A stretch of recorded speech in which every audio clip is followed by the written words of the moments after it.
It is 6:48. This is your morning in 8 minutes. A firefighter is recovering this morning after a fire at a duplex in West Knoxville. It happened while you were sleeping on Country Hill Lane around 2 o'clock this morning. One side of the duplex is destroyed. Crews are looking for the man who lived inside. Neighbors say they saw him leave before crews got there. The firefighter went to Park West Medical Center with chest pains. No one else is hurt. And Governor Bill Lee officially declaring the wildfires in Sevier County a major disaster. A new executive order should offer some help to those affected. The order aims to waive fees and license requirements in the rebuilding and recovery process. Of the 219 homes impacted, the city's vice mayor says half are rental properties. The other half people lived in full time. He tells us federal funding is unlikely, but the county is still holding out hope. Governor Lee's executive order will remain in place until May 14th. We do have the full order if you want to read it in our WVLT News app. And this morning, Knoxville's longtime Greyhound bus station in the Old City is closed. Well, buses are now picking up and dropping off passengers at an East Knoxville gas station instead. It's the Marathon gas station on North Cherry Street. Passengers are dropped off in the parking lot, and those waiting for the bus have to wait inside the store that does not have any seating. You cannot buy tickets at the new location. You have to only buy them online or call them.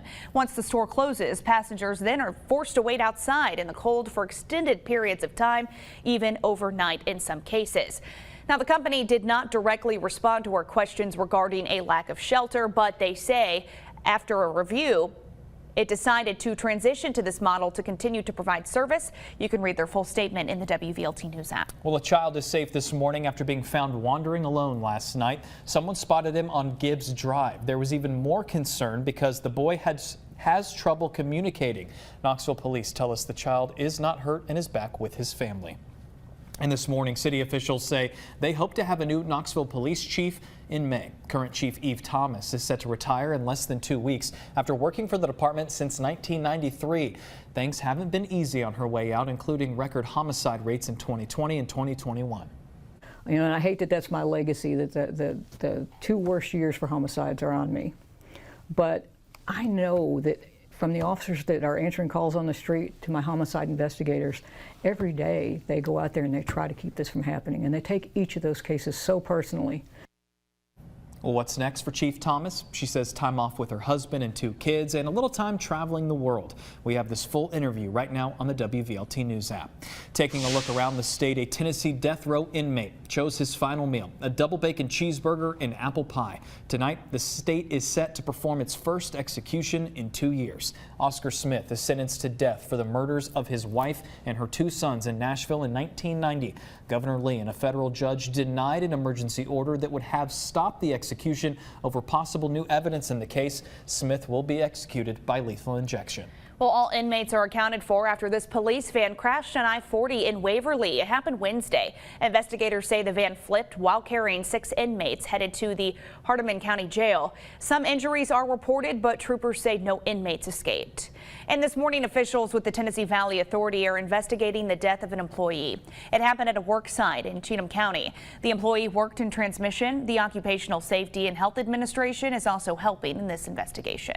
And new details this morning. The Centers for Disease Control and Prevention now asking the Justice Department to appeal a federal judge's ruling ending the mask mandate for planes in public transportation. Well, the CDC says the mask mandate is necessary for public health. An appeal means the administration will head to a higher court to extend the mandate, despite all the major airlines and public transit systems allowing masks to be optional following that court ruling.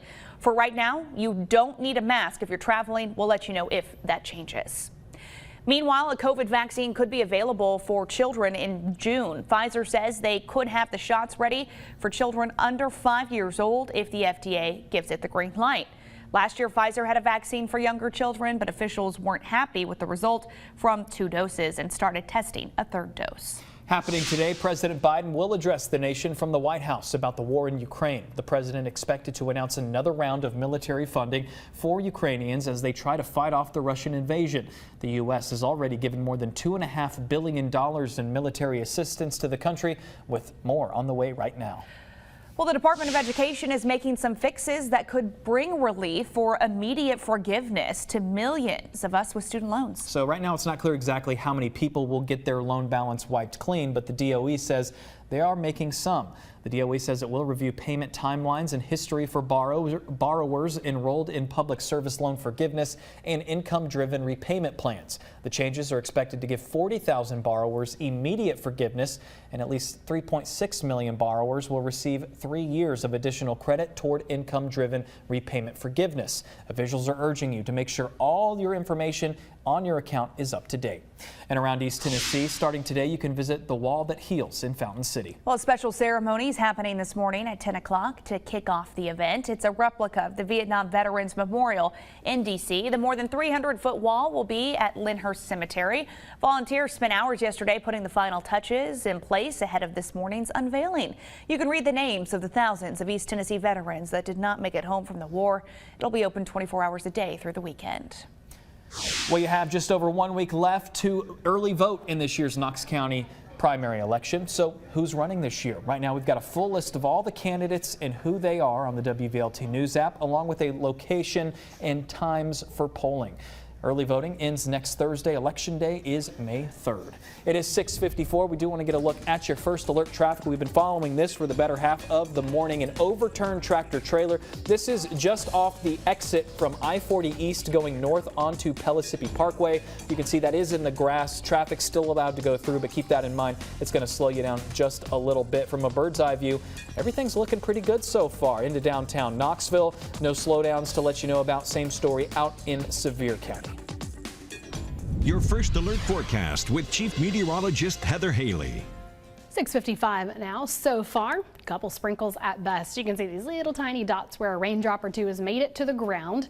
From the live radar, though, we do have a little bit more showers that are going to still try to drop in a few hundredths at best. So a couple sprinkles, a couple hundredths. Not a lot of rainfall. That means not a lot for the lawn, but at least we're kind of easing into it here with clouds now and more clearing ahead.